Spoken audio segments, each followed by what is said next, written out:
Mislim, da je ta komunikacija, obojestranska komunikacija strani strokovnega štaba na igralce, strani igralce do nas na najvišjem možnem nivoju in da je to en izmed zaščitnih znakov te generacije igralcev, ki jim jaz pravim, da so posebni, da so drugačni. Športno zdravje je pogojeno z rezultatom. In ko je pozitiven rezultat, ko je pozitivna energija, ko stopi nacija za tebe, potem je mentalno zdravje skoraj da perfektno. Včasih se je to celo malo skrivalo, ker če si rekel, da rabiš pomoč iz tega zornega kota, si mislil, da se je malo že obrisan, oziroma da se ti malo zapeljalo. Danes je to sestavni del, tako kot je analitika, tako je tudi ta mentalna pripravljenost in trening, mentalni trening, moč.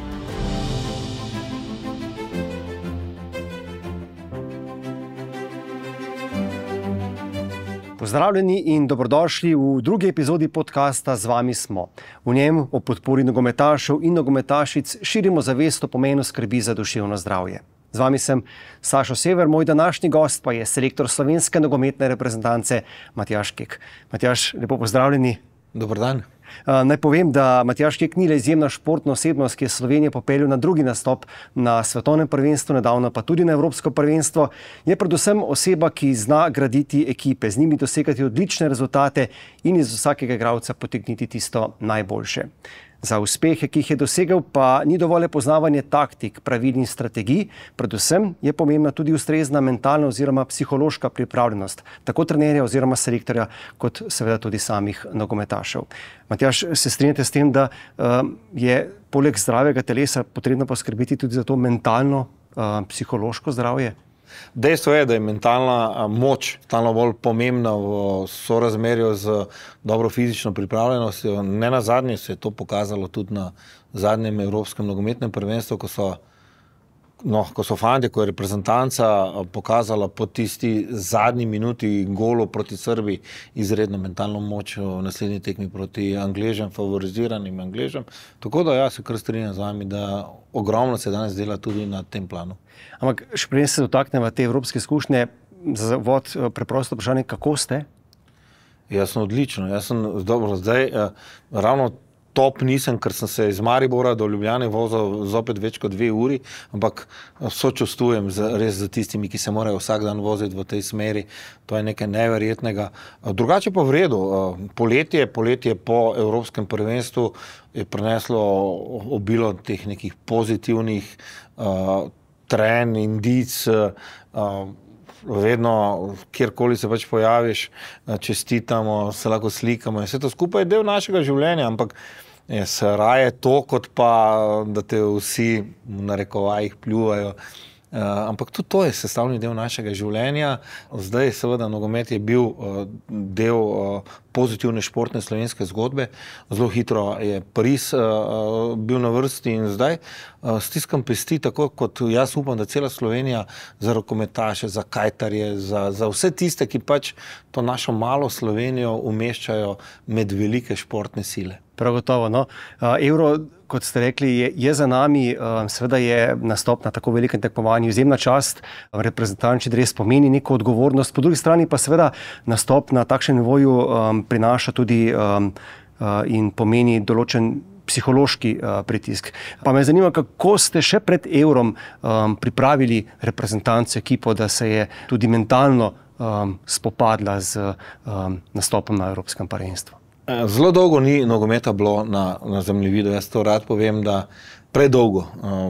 15 let je od Afrike, 25 let je od zadnjega evropskega prvenstva in ko te ni nekje, ljudje izgubijo nek stik, ampak ravno sorazmerno s tem, skozi kvalifikacije se kazala neverjetna pozitivna energija in medijev in navijačev. Ustvarjala se neka zgodba, pozitivna zgodba, ki nas je gnala naprej in potem, ko se je zgodil tisti Kazahstan, smo seveda na tistem valu neke pozitivne energije šli in v pripravo vse logistike, kar se tiče evropskega prvenstva.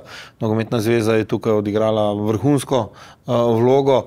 Kar se pa tiče nas, strokovnega štaba do ekipe, v bistvu toliko spontano je šlo vse skupaj, toliko naravno, toliko neprisiljeno, brez nekih problemov. Pravzaprav je bilo zelo fajn vse skupaj to delati. Še mogoče zame osebno najtežje je bilo pač tisti spisek dati ven, ko nekateri morajo odpasti, ampak tudi to je del našega življenja. Jaz sem to jemal kot nek privilegij, ne kot nek psihološki pritisk, ker dejstvo je, dolgo sem že v športu in kdo ne zna živeti za tem pritiskom.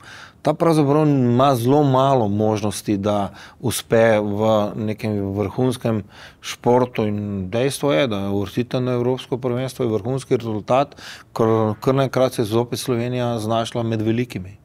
In seveda, koliko recimo takšni pritiski, nenazadnje pozitivni, tudi negativni, kot smo rekli, pritiski navijačev, medijev in tako naprej, vplivajo na igralce? Kakšna je bila ta vaša izkušnja s tem letošnjim Eurom? Seveda, različni igralci različno reagirajo na to vse skupaj. Tisti, ki jim je pritisk v bistvu vsak tretji, četrti dan, ko igrajo v svojih klubih, tisti s tem zelo dobro grejo skozi. Imamo tudi nekaj mladih igralcev oziroma igralcev, ki so prvič bili na velikem parketu sojo žarometov. Dejstvo je, da ko nas je zajela tale euforija, kot sem že prej rekel, smo poskušali jahati na tem valu te pozitive in potem je dosti lažje vse skupaj. Tudi priprave so minile brez nekih večjih problemov, ampak jaz bi še enkrat rad poudaril, mislim, da se na ta pritisk daje v zadnjem času, pa mislim na vse, ne samo na šport, preveč poudarka. Jasno je, da živimo v drugem svetu, jasno, da so bila leta, ki so bila nazaj, niso bila lahka, v človeštvu se prvič nekaj zgodilo, kar pravzaprav sploh nismo bili pripravljeni, vsi smo na drug način morali živeti. In danes je zame vsak dan pritisk, če moraš misliti, kako boš preživel, služba, vse skupaj. In ta šport brez pritiska vrhunskega rezultata ni. Enostavno. In tudi odzivi ostalih športnikov, ko zdaj gledam, kako mirno nastopajo zdaj rokometaši, kako je Pogačarju bilo vse eno, ko se peljal pa tri tedne nenormalnih fizičnih naporov in vse to skupaj. Dejstvo, ko začneš živeti na ta način, mene so na Kvarnerju dobro načini, način života, ne, način življenja in ko enostavno začneš, pa ko ti to vsak dan, ko si s tem pripravljen se boriti, potem je pritisk ali pozitiven ali negativen, sestavni del življenja. Če te omejuje, potem nisi pripravljen za evropski svetovni vrh.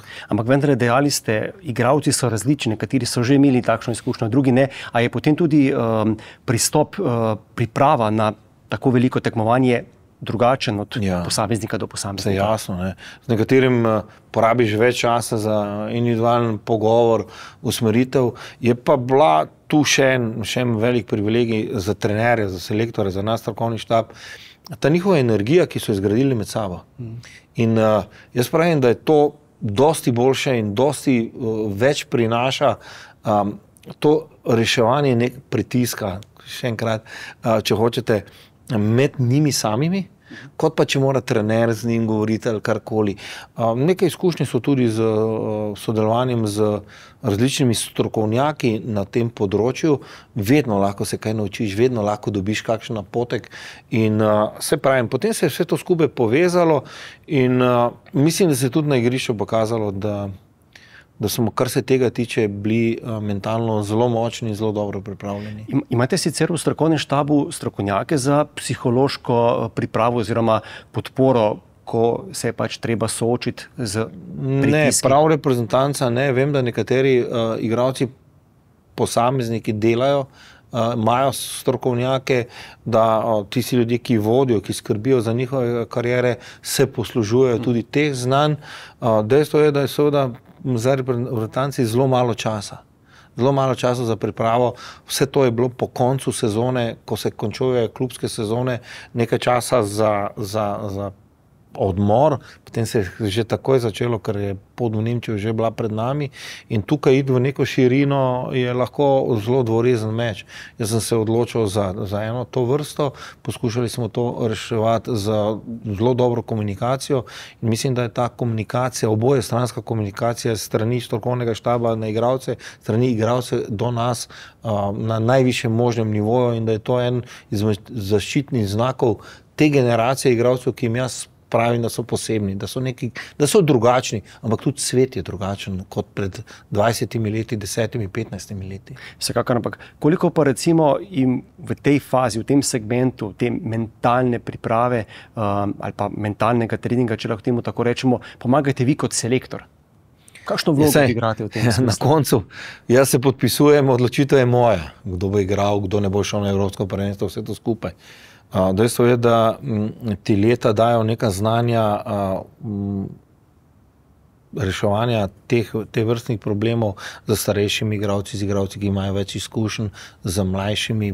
Benjamin Šeško je za 17 leti prišel med nas, preplašen, bolj ali manj je ogledal pot in potem seveda poskušam, jaz, kar se tega tiče, če sem na igrišču trd in neizprosen, sem v tem poskušam biti nekako mehak, tudi sin moj je v teh letih in se pravim, nekateri imajo radi, da se pogovarjaš odprto, nekateri imajo izredno dojemljivost do individualnih pogovorov, ko upajo tudi kaj povedati in sprovocirali smo v teh zadnjih letih tudi igralce, da sami pridejo za svojim problemom, da ne rabiš ves čas brz, ker potem, če ves čas moraš v njih siliti, potem si hitro lahko dobiš neko zaporo, se zaprejo vase in potem je to dosti teže.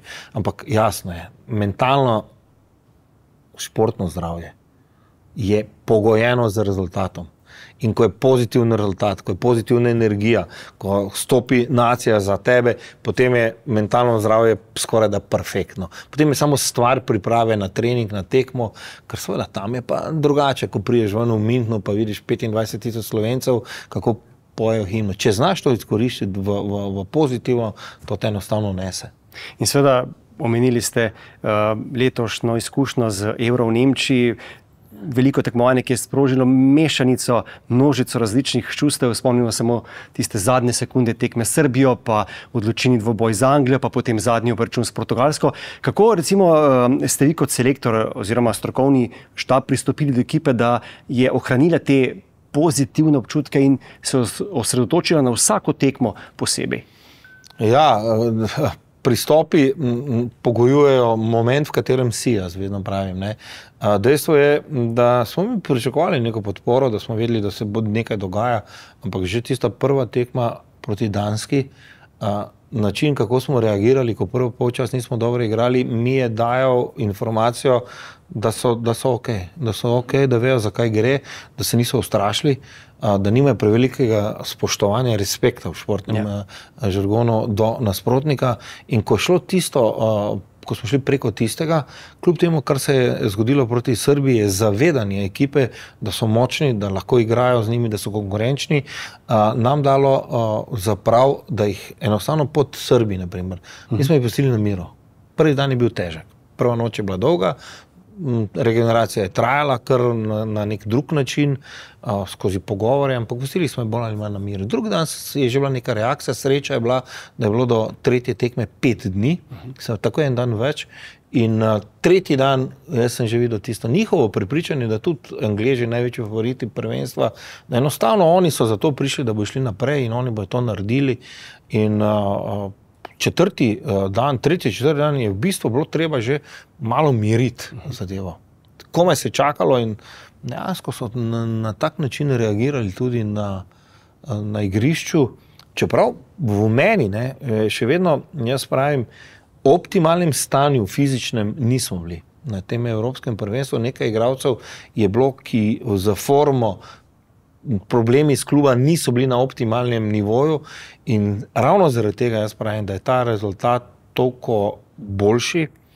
Meni kot trenerju, če zdaj govorim kot stroka, toliko pomembnejše zavedanje, da tudi ko nismo optimalni, ko nismo na 100%, je ta mentalna moč, ta psihična povezanost, ta energija navijačev države jih je nosila. Jaz se nekaj zelo slično vidim pri rokometaših, videl sem pri odbojkaših. To enostavno te ponese in zdi se mi, da se mogoče dosti bolj kot v zadnjih letih prebudil pri Slovencih ta neki nacionalni naboj. Da zastave, optimizem, privrženost, da to seveda nam, ki smo od spodaj, jaz pravim tam od spodaj, daje neverjetno energijo. In ponos, seveda, ja. Dobro, ponos v to, kakorkoli, ko jaz pravim, jaz bi vsakemu od vas tukaj, ki bo gledal, poslušal, privoščil, da enkrat od spodaj posluša himno. To je nekaj neverjetnega in zaradi tega jaz govorim, meni je poklic privilegij, pa ne glede na to, da bi lahko na drugi strani dobil mnogo več finančnega zadovoljstva. Matjaž, se da opisati tiste občutke, ko si tam spodaj? Ne, to je čista emocija, to je energija in reakcija je takšna, pri nekaterem cmok v grlu, pri nekaterem pretirano navdušenje, a vse skupaj veš, da si sprovociral nekaj dobrega in to zavedanje zadovoljstva. Tisti, ki težko pridejo do karte, tisti, ki so si dopuste jemali, pa tisti, ki so čakali 20-25 let, da se nogomet pojavi zopet, vse skupaj se je zlilo v eno zelo lepo, pozitivno zgodbo. Ni bilo happy enda, ni bilo srečnega zaključka, kar se tiče 11 metrov proti Portugalske, ampak odpira in pusti odprta vrata tej generaciji, da naredi še boljši rezultat. Kaj velikega. Sicer ste kot selektor v času Evropskega prvenstva opazili, recimo, da bi se kateri reprezentant s težavo soočil z bremenom igranja na tako velikem tekmovanju, morda z neko veliko zapravljeno priložnost ali s kakšno podobno situacijo. In kako ste odreagirali, kako ste pomagali v taki situaciji? Zdaj s tem vprašanjem stopate v tisto sfero, kjer je pri nas nedotakljiva. Jaz ne govorim rad o posameznikih, če bi zdaj vam začel to razlagati, vstopam skozi vrata slačilnice, ki je tabu tema. Že tako in tako nisem največji fan vseh tistih selfijev, pa tistega, kar prihaja ven slačilnice, čeprav vem, da to tudi spada zdaj zraven. Drug čas je, drugačne so navade, ampak jasno je, da vedno je ta krivulja gor, dol, vedno se najde nekdo, ki ima določen problem, najde se nekdo, ki mogoče zahteva nek drugačen pristop, ki se je teže poprijemal in z pomembnost Evropskega prvenstva in z pravzaprav tudi reševanje svojih osebnih karier na nek način. Vse se to v nogometu prepleta, zdaj prestopni rok, zdaj cirkus na vrhuncu. Nekdo, ki je okrog fantov, bi mogoče rad malo več pozornosti in poskuša na nek svoj način. Na nas je, da to umirjamo, da spravimo, se pravim, na en vlak, ki ima gor table slovenska nogometna reprezentanca in tukaj mene posamezniki ne zavedajo. Spoštujem najbolj tiste, ki svojo individualno kvaliteto so sposobni v vsakem momentu podrediti ekipi. In ta ekipa potem je rezultat in ta ekipa izvrže vedno nekoga na površje. Seveda, reakcije so pa različne. Ampak vendarle, če morda ostanemo pri vas kot selektorju, zelo pomembno je, da za uspeh je tudi trener, selektor, ustrezno psihološko pripravljen, da ima ustrezen pristop. Kako ste recimo vi v času Eura v Nemčiji skrbeli za to, da ste bili v tistem optimalnem stanju, da ste obvladali vsa čustva, misli in podobno? Ja, vedno nisem bil v optimalnem stanju, ker če bi bil vedno v optimalnem stanju, kljub vsemu se mi ne bi zgodil rdeč karton proti Portugalski, ki je bil ena moja reakcija, ki te v nekem momentu kot trenerja, selektorja zapelje iz tistega fokusa, s koncentracije na ekipo me je zapeljalo in bil sem kaznovan in takoj pustiš ekipi nek drugačen odnos do strokovnega štaba in vsega tega, ker jasno je, ko so se zadeve zapeljale v podaljšek, da se je videlo, da smo v prednosti. Sploh ko je Jan obranil 11 metrov, mi smo bili psihološki v prednosti. Potem se je zgodila tudi tista priložnost, seveda potem se je malo zamaja to vse skupaj, ampak jaz pravim, novinarje, športne novinarje je zelo zanimalo, ali smo trenirali 11 metrov, kaj ne. Mi smo vse trenirali, tudi poskušali smo se dotakniti vsakega najmanjšega delčka, kamenčka v mozaiku, ki se imenuje priprava na tekmo. Ampak 50-60 tisoč ljudi spremeni drastično psihološko breme v izvajanju 11 metrov. In zaradi tega jaz pravim, zgodilo se, kar se je zgodilo. Odigrali smo tako, kot smo odigrali, vem, da smo dali vse od sebe, ostalo nam je pa dovolj prostora, da smo še boljši, da še bolj zavzeto treniramo, da še bolj zavzeto se pripravljamo in da vsak pri nas najprej naredi na sebi nek reset in pa seveda pripravo, ker zdaj prihaja mogoče najtežji moment. Velika pričakovanja nosijo tudi velika razočaranja v športu, predostikrat. In če tu nisi pripravljen mentalno, če tu ekipa ne štima, če tu začne vsak gledati na svoj nek osebni interes, bomo hitro zopet v problemih. Čeprav je seveda, smo se zdaj bolj ali manj pogovarjali o velikih tekmovanjih, o nedavnem Euru, pa je seveda zakladnica vaših trenerskih izkušenj še veliko daljša in bogatejša. Če se recimo ozrete nazaj v čas, ko ste recimo bili še nogometaši in kako ste se takrat soočali s pritiski in z željo po zmagah in to primerjate recimo z načinom, kako se kot selektor, kot trener soočate s pritiski in željo po rezultatu zdaj. So kakšne razlike ali vendarle najdete tudi kakšne podobnosti? Razlike so toliko ogromne, toliko je šel nogomet, življenje je šlo toliko naprej, da primerjati, že ko mene vprašal, če lahko primerjam generacijo eno, drugo, tretjo, to je meni največja neumnost, ker je popolnoma drug čas, se pravi, ti so modeli, res posebni modeli. Moja igralska kariera je seveda bila prižeta s številnimi poškodbami in takrat se naučiš živeti malo drugače. Govorim v športnem smislu. Številne poškodbe, operacije, rehabilitacije te naredijo drugačnega. Ker preživljaš drugačen čas v pripravi na šport, na svoje športno udejstvovanje in trening na igrišču ali pa rehabilitacija. To sta dva popolnoma drugačne zgodbe. Zgodbe, ki seveda cilj je vedno isti. Priti do rezultata, do pozitivnega rezultata, tu se vrniti po poškodbi in jaz nosim iz tega neko pozitivno izkušnjo in nek optimizem, ker po vseh teh 9 operacijah sem se na koncu vseeno vrnil na igrišče, pa sem končal kariero v Mariboru z dvigom pokala.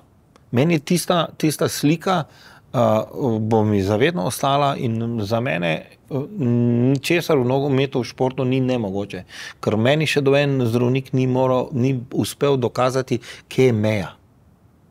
Koliko se bo teklo na 100 metrov čez 10 let, koliko se bo maraton tega, koliko bo rabo nekdo, da prije na Paso Stelvio, ali ne vem, govorim na pamet zdaj malo. Tako da, dokler niso meje postavljene, to se pravi, da smo lahko bili boljši, je pa seveda način, kako priti do tega, so pa različni. Jaz dobenemu ne bi privoščal 9 operacij, jaz bi vsakemu privoščal brez poškodb, zato mogoče tudi danes drugače reagiram, ko se ti poškoduje Sikošek, ko ima problem ta igralec za to poškodbo, ko vidiš, kako težko je, ko ne more igrati zaradi tega, ker se je poškodoval. Tudi drugače gledam na igralce, ki niso v danem momentu v formi. In so pa to seveda neke izkušnje. Na koncu se nisem najmlajši. In jaz vedno pravim, zelo je pomembno znanje, ki ga pridobiš za šolanjem. Tukaj jaz absolutno zagovarjam, da za vsem mora stati izobrazba. Ampak nikoli se ne sme skozi to izobrazbo pozabiti, koliko so pomembne izkušnje. Predvsem izkušnje, če jih deliš na mlajše, če jih deliš na tiste, ki prihajajo. Ker na koncu vse življenjski krog se začne in se konča. In zaradi tega gledanje na čas pred 30-40 leti, dosti lepih slik, dosti lepih razglednic, dosti lepih zgodb, ampak dosti razočaran, težkih momentov in zaradi tega je moja mantra, kdo ne zna biti velik v porazu, ne bo nikoli prišel v situacijo, da je zmagovalec. In jaz se tega držim, ker me pač življenje to naučilo. So te poškodbe, ki ste jih omenili, tisti najtežji trenutki v vaši karieri ali bi izpostavili kak drug dogodek, ko vam je bilo res najtežje? Vsak poraz nosi neko razočaranje, neko mini travmo, depresijo.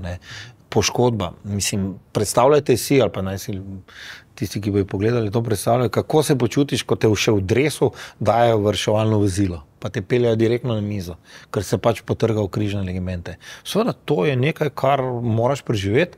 Zavedanje po tistih 3-4 urah na operacijski mizi, zdaj nisem več poškodovan, ker so me zakrpali, zdaj nastaja čas rehabilitacije, borbe, da se vrneš. In to je trajalo od meseca in meseca in v tem seveda se razvijaš kot človek lahko v eno smer, da vržeš vse skupaj puško v koruzo in rečeš ne, ali pa rečeš ne, bom naredil vse. Jaz imam zdaj primer v reprezentanci Sikošek, ki je odigral vse tekme v Ligi narodov. Bil eden izmed najbolj standardnih iz naše lige iz Maribora, potem se mu je zgodilo, kar se mu je zgodilo. Že 2 leti ni na igrišču in gledam zdaj, sem ga včeraj gledal v Mariboru, kako se je vrnil na igrišče. To njegovo energijo, ta pogled v očeh, težko je to opisati in to je zelo težko tudi plastično predstaviti. Če doživiš, je seveda to dosti lažje in zaradi tega jaz pravim, poškodbe so grda stvar v športu, so pa sestavni del našega življenja in tega se ne smemo bati. Ker jaz pravim, tisti športnik, ki se boji, tisti ne more biti nikoli na 100% in to je za nas Slovence potem že skoraj da premalo. Ne? In kako pomembno je tudi glede na vaše izkušnje in na primer, ki ste ga izpostavili, v takih situacijah potem poiskati, najti neko pomoč, neko konec koncev tudi neko psihološko podporo za to, da se lahko dvigneš iz Jaz mislim, da kar se tudi te stroke tiče, da smo Slovenci na zelo visokem nivoju. Ampak jaz prepuščam ne to v neko, ali pa nisem pristaš neke uniformiranosti tu oziroma nekega ustaljenega ritma. Jaz pravim, naj si vsak sam tukaj izbere način, kako bo reševal te probleme. Da teh problemov ni, to ni res. Ti problemi so. Tudi, ko si zmagovalec, imaš določene probleme in mislim, da je stroka na tem področju na zelo visokem nivoju. Nekatera imena so, ki spadajo v svetovni vrh, delajo z najboljšimi športniki na svetu in včasih se je to celo malo skrivalo, ker če si rekel, da rabiš pomoč iz tega zornega kota, si mislil, da se je malo že obrisano, oziroma da se ti malo zapeljalo. Ne? Danes je to sestavni del, tako kot je analitika, tako je tudi ta mentalna pripravljenost in trening, mentalni trening, moč.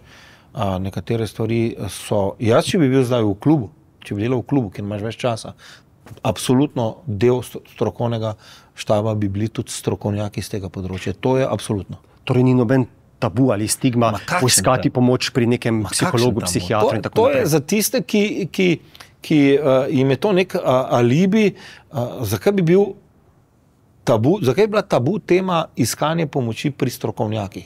Drugo so šarlatani, to je nekaj drugega. Tudi teh je ogromno v športu. Zakaj ne bi sestavni del strokovnega štaba, tako kot so fizioterapeuti, trenerji za kondicijo, trenerji za to, analitiki, pa jasno mislim, da je toliko pozitivnih primerov, kar se tega tiče. Na koncu so ljudje postali strokovnjaki skozi šolanje, skozi izkušnje in vse to skupaj. In to odmikati se od tega je za mene neznanje. Matjaž, se vam zdi, da je mogoče ta psihološka pripravljenost morda celo premalo cenjena ali pa, če povem drugače, podcenjena kot del nekega uspeha posamezne ekipe? Ne, da je podcenjena. Jaz s tem se ne bi strinjal, da je podcenjena.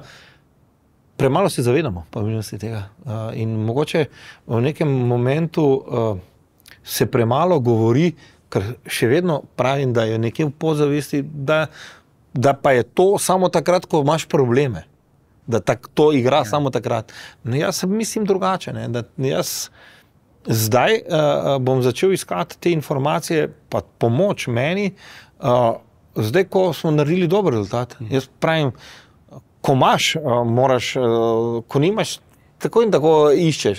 In jaz še vedno mislim, da je to pogojeno z nekim negativnim predznakom.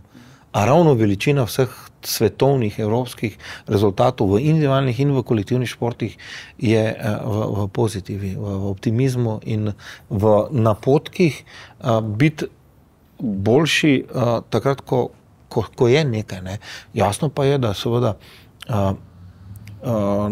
nesporno je treba pomagati tistim ljudem oziroma tistim športnikom, ki v določenih momentih zaidejo v težave takšne, drugačne, ne. Ampak vedno gre to skozi povezavo. Samo en segment, tako da sem bolj na to, samo en segment težko reši problem.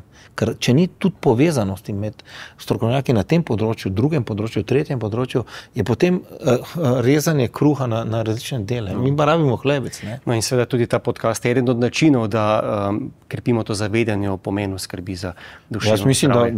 Jaz mislim, da lahko vsak najprej naredi največ pri samem sebi. Zavedanje problema, ne bežanje od tega, iskanje znanja, informacij in potem, ko si sam osebno na tako visokem nivoju, da sprejmeš to kot nekaj, kar ti lahko pomaga, kar te naredi boljšega, ne kar te označi ali pa za preštampla, potem je to način, ki ga bomo danes v tem tempu sodobnega življenja, s tem, kar smo preživeli in verjetno nas še čaka z pandemijami in vse to skupaj, se nam je življenje na glavo obrnilo, tudi nam športnikom. Jaz mislim, da bo zavedanje tega le nekaj, kar te bo lahko naredilo širšega, boljšega, kvalitetnejšega v vsakdanjem življenju, ne samo v športu. Seveda, nedvomno pa je to vrstna priprava nekaj, kar se ne zgradi ali pa naredi dan pred tekmo, vem, v tistem tednu priprav na nek nastop, ampak je to stvar na dolgi rok, ne? Ja, mi smo dolgo veljali kot nek narod, govorim zdaj o nogometu, ko smo se zavedali svoje moči, tako bom rekel, smo vedno naredili rezultat. Ko smo dihali kot eden, smo sprovocirali državo, ko je bilo vseeno, ali si vijoličen ali zelen, ali si z ene strani ali z druge, je vedno prišel rezultat. Ko smo zapadali v individualno neka reševanja, ko je vsak mislil, da je on najpomembnejši, a ne pa ekipa, ne pa reprezentanca kot celota, smo prišli v problem.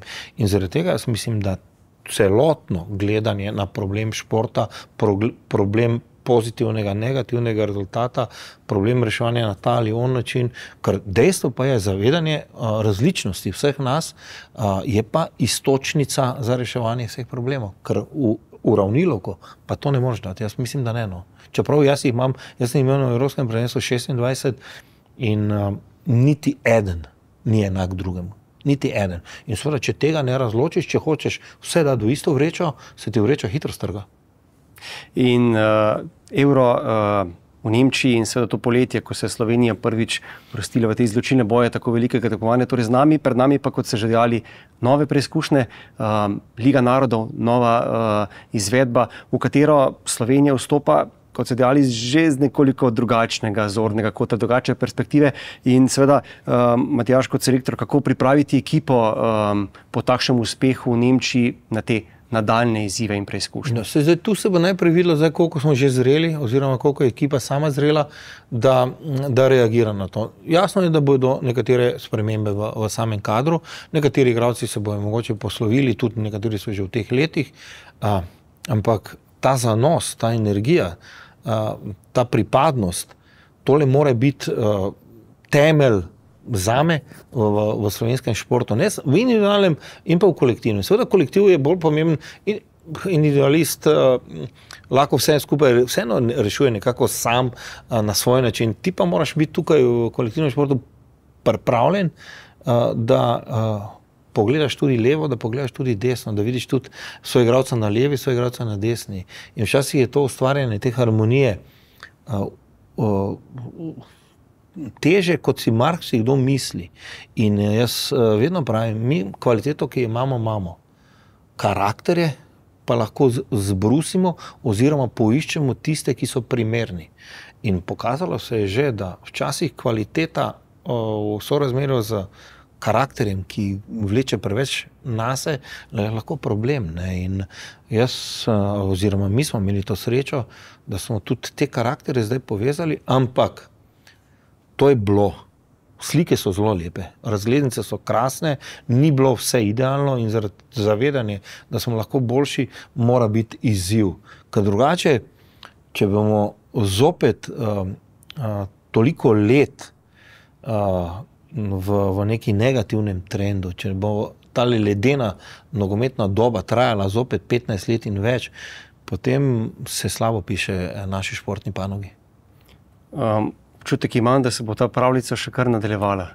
Naj vas občutek ne vara. Ne. Jaz sem prepričan v to, če ne bi jaz verjel v te fante, jaz bi po Evropskem prvenstvu rekel nasvidenje, star sem zadosti, daj mi še malo uživa tudi brez šokov, porazov, zmag, brez euforije, razočaranja, brez kritik ali pa slavospevov ali pa karkoli nas življenje že uči, nam nosi to življenje.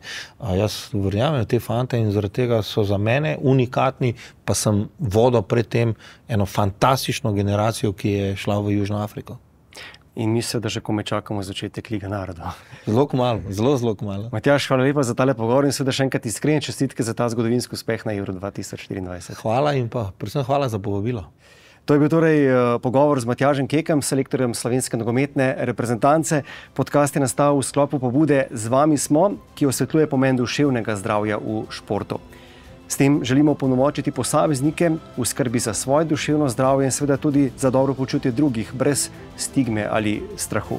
Zato vas spodbujamo, da sami sebi pa tudi svojim bližnjim večkrat zastavite to preprosto vprašanje, kako si, in nam tudi iskreno odgovorite. Sicer pa napotke o tem, kako poskrbeti zase in tudi za svoje bližnje, najdete tudi na spletni strani Triglav zdravje. Vse z namenom, da bo vse v redu.